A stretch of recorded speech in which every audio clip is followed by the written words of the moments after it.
parler, hein, c'est le but de la journée, de voir qu'est-ce qu'on peut faire dans les prochains mois, durant la campagne électorale actuelle, mais aussi dans les mois qui vont suivre, pour amener cet enjeu-là dans le débat public.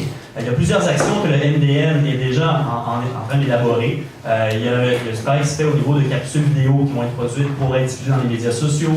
Il y a l'idée d'avoir des actions de communication qui vont être menées dans les prochains jours, les prochaines semaines. On va parler cet après-midi aussi de différentes idées que vous pourrez amener et voir comment vous pouvez également vous y impliquer. C'est ça le but, hein, c'est de pouvoir mobiliser une base de militants pour cet enjeu-là.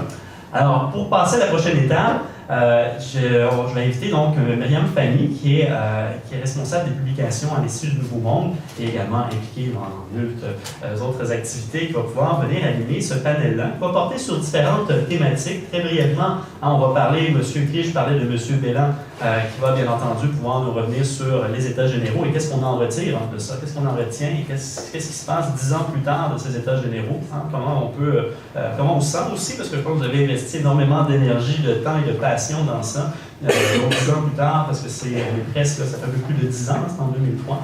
Qu'est-ce qu'on en retient? On va avoir des intervenants que je vais laisser, bien sûr, Myriam de nous présenter, mais qui vont nous aborder différentes thématiques, notamment la représentation des femmes, notamment on va parler de contexte de gouvernance de coalition, parce que souvent, c'est des choses que les gens qui sont posés, les réformes proportionnelles, disent oui, mais ça va faire des gouvernements qui vont devoir gouverner par coalition parfois, mais ça va être des gouvernements minoritaires selon les îles de plusieurs. On va avoir quelqu'un qui va nous parler d'une expérience justement de gouvernance par coalition. Mais on va avoir donc différents invités qui vont venir nous présenter donc leur point de vue sur cette thématique-là. Et le but, c'est vraiment de nourrir vos réflexions, de nourrir aussi le discours qu'on peut développer ensemble pour par la suite pouvoir mener des actions. Donc, on va discuter cet après-midi. Sans plus tarder, je vais donc inviter Myriam Famy à venir nous introduire notre panéliste.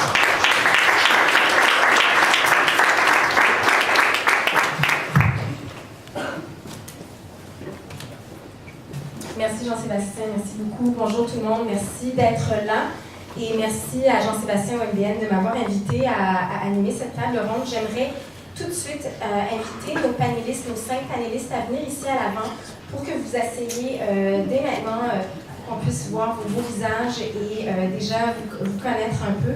Est-ce qu'il faudrait peut-être chercher une ou 2 chaises de plus? Je suis là.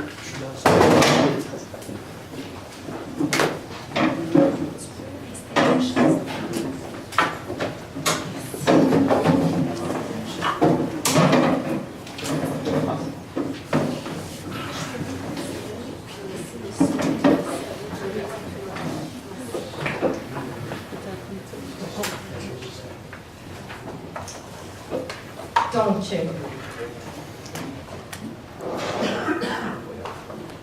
le MDN s'est donné l'objectif et, si j'ose dire, il nous engage tous à nous saisir de cette mission, celle de faire en sorte que le gouvernement prenne l'engagement de réformer le mode de scrutin dans un échéancier relativement court. Le premier jalon de notre mission, c'est aujourd'hui que ça se passe. Le MDN nous met au défi de concevoir en quelque sorte les grandes lignes d'un discours et même d'une campagne populaire pour mettre la réforme du mode de scrutin à l'agenda de nos élus.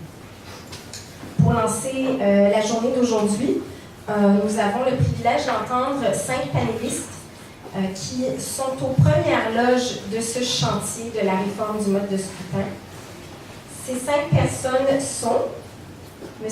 Claude Bélan, tout de suite à côté de moi, que vous connaissez sans doute, qui est anciennement président du Mouvement des Jardins et, comme M. Clich nous l'a dit, était président des États généraux sur la réforme des institutions démocratiques en 2003. À côté de lui, Samuel Morissette, qui était anciennement boursier stagiaire de la Fondation Jean-Charles Bonenfant à l'Assemblée nationale et qui est maintenant étudiant à la maîtrise à HEC Montréal. À côté de lui, Alexa Conradi, qui est présidente de la Fédération des femmes du Québec. À côté d'elle, nous avons Réal Ménard, qui est maire de l'arrondissement Mercier-Hochelaga-Maisonneuve et également membre du comité exécutif de la Ville de Montréal. Et enfin, à côté de M. Ménard, nous avons Kim Gomery, qui a gentiment accepté de remplacer Kelly Carmichael Kelly Carmichael est directrice générale de Fairvote Canada. Elle est malheureusement coincée à Kingston à cause de la tempête et Kim a vraiment gentiment accepté de venir prendre le relais à sa place. Pour ceux qui ne le savent pas, Fairvote Canada, qui est aussi connu sous le nom de Représentation équitable au Canada, c'est un mouvement citoyen pan-canadien qui milite pour la réforme du mode de scrutin. Et Kim Gomery est membre de la section montréalaise de Fairvote Canada.